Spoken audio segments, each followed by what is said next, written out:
So uri gutekereza rero kuzabisitaraho umunsi umwe urabona njya numva stories z'abantu bavuga ngo urabona ngo uyu munsi ushobora gukira ngo ejo ugakena. It is true muri izo nkuru z'abantu, but it is not true mu bwiru umuntu wahishuriwe uko ibi bintu bikora. Keretse uhereye uwo munsi ukarekeraho kwibona gutyo nibwo bishira. But if you continue to see yourself that way, nothing can change it. Cyane ko bidatangira utunzi, bitangira wibona gutyo. Iyo wibonye gutyo bitegeka ibintu byose bikuzengurutse ngo mumukorere ibyo bintu ari kwibonaho.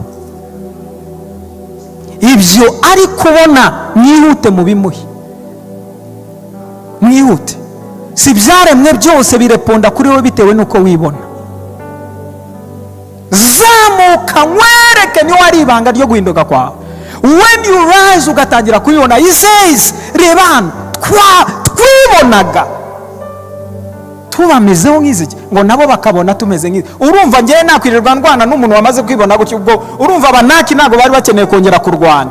Wewe wamaze kwibona nk'abandi ntago nirwa mpangana nawe.